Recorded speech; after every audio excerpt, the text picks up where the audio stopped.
Assalamu alaikum student. This is the lecture of class 7. Date is 10th July Friday and maths subject is maths. Chapter is 12. Exercise is 12A. हम already question number 3 तक practical geometry चल रही है, question number 3 तक कर चुके हैं. ठीक है, आज हम इंशाल्लाह करेंगे question number 4 and 5 page 154. Question number 4 and 5 करेंगे, पेज 154 पे है. ये आपका जो है ना, अगर आपको प्रॉपर्टीज़ आती हैं और याद हैं तो आपके ये दोनों क्वेश्चन बहुत आसानी से हो जाएंगे. ये पैरेलल और परपेंडिकुलर की प्रॉपर्टीज़ हैं, अगर आपको याद हैं तो ये क्वेश्चन करना बहुत आसान है. बिस्मिल्लाह करते हैं और अपने क्वेश्चंस को देखते हैं कि है क्या. क्वेश्चन नंबर 4 देखें. ठीक है, देखते हैं the arm of angle ABC and angle DEF are parallel. यानी इस एंगल का और इस एंगल का आर्म क्या होते हैं? एंगल तो यहाँ पे बनता है ना. ये वाली जो साइड होती है ये आर्म होती है, ये वाली जो साइड होती है ये आर्म होती है. तो ये वाली साइड और ये वाली जो साइड है दोनों आर्म परपेंडिकुलर हैं. ठीक है, आर्म्स बोला है उसका मतलब है ये वाला एंगल, अगर ये इन्होंने ये दिखाया हुआ है ना, तो ये जो ऊपर वाला है ये इसके ऊपर वाले एंगल आर्म के पैरेलल होगा, और ये जो हॉरिजेंटल में है ये इसके हॉरिजेंटल के पैरेलल होगा. ये वाला आर्म इस आर्म के पैरेलल है, ये वाला आर्म इस आर्म के पैरेलल है. ठीक है, तो कहते हैं अगर ये दोनों आर्म आपस में पैरेलल हैं तो फाइंड करें कि एंगल x क्या होगा और एंगल y क्या होगा. ये तो बड़ा आसान सा लग रहा है, क्योंकि अगर ये वाला आर्म और ये वाला आर्म पैरेलल हैं, अगर एक लाइन यूं है और एक लाइन यूं है और एक लाइन यूं उसको कट कर रही है तो ये ट्रांसवर्सल है. ट्रांसवर्सल में अगर 3 भी पैरेलल हों, 4 भी पैरेलल हों, 5 भी पैरेलल लाइंस हो और एक ट्रांसवर्सल उनको कट कर रही है, तो ये वाले जो एंगल होंगे वो कोरिस्पॉन्डिंग एंगल्स होंगे, वो जितने भी होंगे वो सेम होंगे. तो ये वाला और ये वाला आर्म पैरेलल है. अगर मैं इसको यूं करके लिखूं तो ये तो ट्रांसवर्सल से बन गई. तो 65 will be equal to x equal to something, जो भी अगर यहाँ पर और भी होती तो इसका मतलब है कि एंगल x की वैल्यू क्या है? 65 है. अगर एंगल x की वैल्यू 65 है तो y की क्या होगी? अगर मैं इसको यूं कर लूँ, देखो एक और इसी को मैं यूं कर लूँ और यहाँ से मैं यूं इसको कर लूँ, तो ये x है, ये x है. ये क्या है? ये एक लाइन है ना, एक पैरेलल लाइन, ये दूसरी पैरेलल लाइन मैंने ज़्यादा कर ली, तो x will be equal to this, will be equal to this, will be equal to this. क्यों? क्योंकि कोरस्पॉन्डिंग एंगल्स हैं. तो यहाँ पे जो भी एंगल होगा y वो x के इक्वल होगा. यहाँ अगर z हुआ तो वो x z y सारे सेम होंगे. तो जो ये वाले एंगल्स हैं वो भी आपस में सेम होंगे. क्यों सेम होंगे? Corresponding angle. इस वजह से x will be equal to y.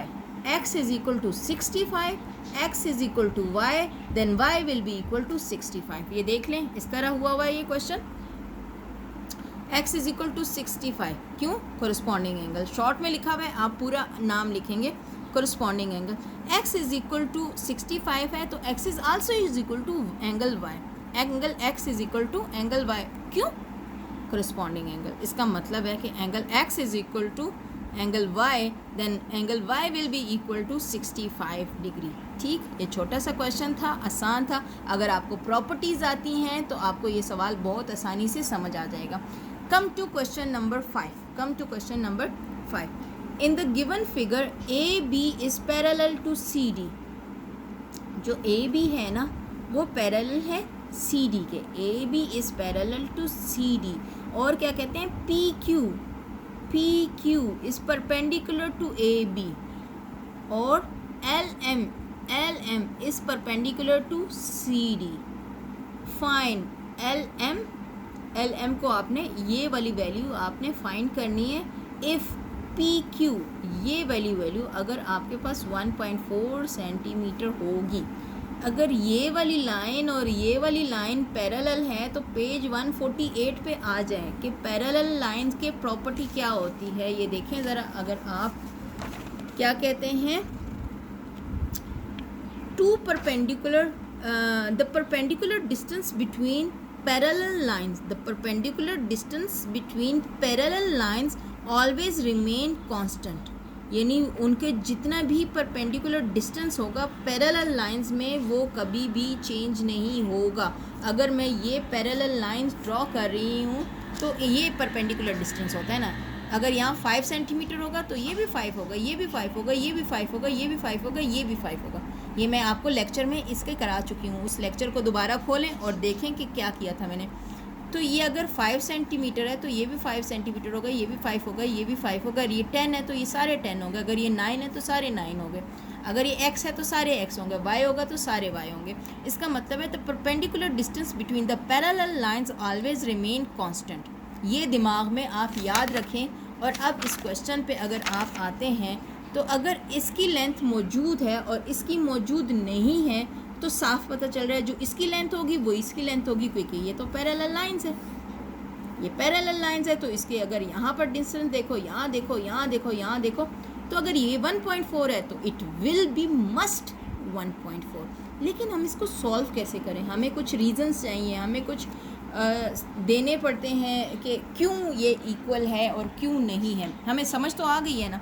ठीक है, मेन चीज़ है कि हमें समझ आ जाए। अब हम इनको करके बताते हैं कि है क्या। ये देखो, ये डायग्राम है, हमने बोल दिया जो उन्होंने बताया था, A B is parallel to C D, A B is parallel to C D, P Q is perpendicular to A B, ये भी बोल दिया था, L M is perpendicular to C D. ठीक है, अब मेजरमेंट ऑफ, इसको मैं यहाँ रख देती हूँ, measurement of P Q is equal to 1.4 given है। ठीक है, measurement of L M is unknown, question mark है। ठीक है, मालूम नहीं है। As A B is parallel to C D, definition लिखो यहाँ पे। So A B and C D do not intersect. अगर ये दोनों पैरेलल हैं तो ये इंटरसेक्ट नहीं करेंगे। डन है भाई, parallel line do not intersect. So A B and C D do not intersect each other at any point and distance between A B and CD will be same throughout. So if PQ perpendicular to AB and LM perpendicular to CD, that imply, इसका मतलब है PQ perpendicular to CD है। अगर PQ AB के perpendicular है तो PQ CD के भी perpendicular हुआ, और LM अगर CD के परपेंडिकुलर है तो LM AB के भी परपेंडिकुलर हुआ। ठीक है, दैट्स इम्प्लाई कि length of PQ will be length of LM, यानी जो ये PQ की लेंथ होगी वो LM के लेंथ के बराबर होगी, जो परपेंडिकुलर लेंथ है उनकी वो दोनों सेम होगी। दैट्स इम्प्लाई कि हमारे पास measurement of LM will be equal to 1.4। कितनी होगी? 1.4 सेंटीमीटर होगी, जो कि PQ की थी। अगर ये 1.4 है तो ये भी 1.4 होगी। आपने रीजंस के साथ इस क्वेश्चन को सॉल्व करना है, बस ये आज का काम था, हमारा छोटा सा काम था। अगर आपको प्रॉपर्टीज़ आती हैं तो आपको ये क्वेश्चन दोनों बहुत आसानी से कर लोगे। ठीक है, ये दोनों क्वेश्चन अपनी कॉपी पे कर लेना। ये सारे जितने भी इस एक्सरसाइज में क्वेश्चन हैं सारे कॉपी वर्क हैं, कोई भी बुक वर्क नहीं है, सारे कॉपी वर्क हैं। तो प्लीज़ बहुत अच्छे से करें, अपना बहुत ख्याल रखें, अपने घर वालों का बहुत ख्याल रखें, वीडियोस को लाइक किया करें अगर आपको समझ आती है। अगर समझ नहीं आती तो कमेंट्स में अपने प्रॉब्लम्स शेयर करें, मैं आपको बताऊंगी। और 7th क्लास आप अपनी अटेंडेंस भी नहीं लगा रहे और आप अपने शौक़ से वीडियोस देख भी नहीं रहे, क्योंकि 6th क्लास की मैं देख रही हूँ कि उनकी अटेंडेंस भी लग रहे हैं और व्यूज़ भी आ रहे हैं। आपके ना व्यूज़ आ रहे हैं ना अटेंडेंस आ रही है, तो इसका मतलब है या तो आप देख नहीं रहे, या आपको समझ नहीं आ रहा, या आपका दिल नहीं कर रहा। करना तो है बेटा ये काम, ये अभी नहीं करेंगे तो बाद में आपके पास बहुत सारे लेक्चर इकट्ठे हो जाएंगे। तो प्लीज़ टाइम के साथ साथ करें, कोई आपके पास बाद में टाइम नहीं होगा। जैसे स्कूल खुलेंगे ये कोई रिपीटिशन इनकी नहीं होगी, मेरी तरफ से कोई रिपीटिशन नहीं होगी।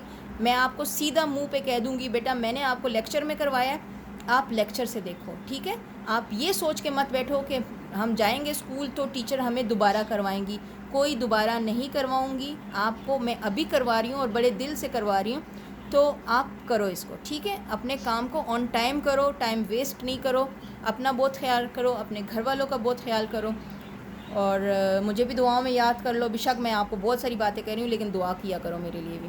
ठीक है, थैंक यू सो मच, अल्लाह हाफ़िज़।